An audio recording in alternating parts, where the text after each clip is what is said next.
आज आपको ये वीडियो देखना ही था क्योंकि शायद आज आपका समय बदलने वाला है। और अगर आप इस वीडियो के अंत तक देखेंगे तो शायद आप अपनी ज़िंदगी को एक अलग नज़र से देखेंगे।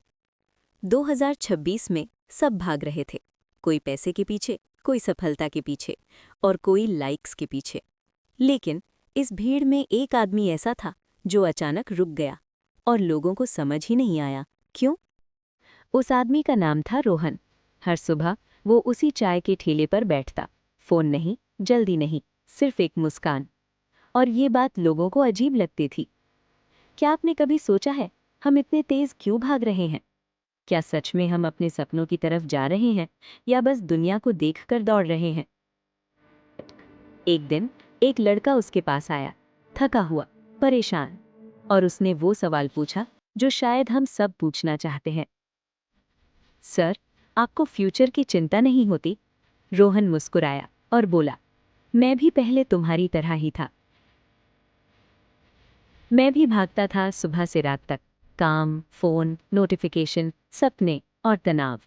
लेकिन फिर एक दिन कुछ ऐसा हुआ जिसने मेरी जिंदगी बदल दी।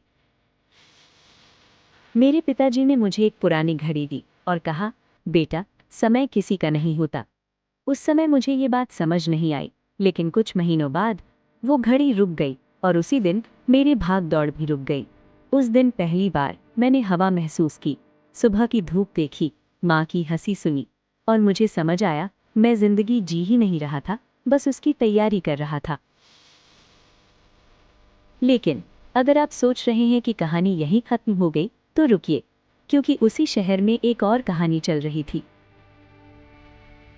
उस लड़के का नाम था आरव, और आरव ने एक अलग रास्ता चुना। वो रुकना नहीं चाहता था क्योंकि उसके सपने बड़े थे। रातें लंबी थीं, काम मुश्किल था, लोग कहते थे, इतनी मेहनत क्यों? लेकिन आरव का जवाब हमेशा एक ही था, क्योंकि मेरे सपने अभी जिंदा हैं। और सच बताइए, कितने लोग अपने सपनों को आधे रास्ते में छोड़ देते हैं क्योंकि रास्ता मुश्किल होता है? एक तरफ रोहन था जिसने आज में जीना सीख लिया था, दूसरी तरफ आरव था जिसने मेहनत करना कभी नहीं छोड़ा। दो अलग रास्ते, लेकिन दोनों सही लग रहे थे। दिन गुजरते गए, समय बदलता गया, और एक दिन आरव की मेहनत रंग लाई। उसकी जिंदगी बदलने लगी। लेकिन कहानी का सबसे खूबसूरत पल अभी बाकी था। एक सुबह आरव उसी चाय के ठेले पर पहुंचा और वहां रोहन बैठा था। दोनों ने एक दूसरे को देखा और मुस्कुरा दिए। आरव बोला, मैं भागता रहा और आपने रुकना सीख लिया।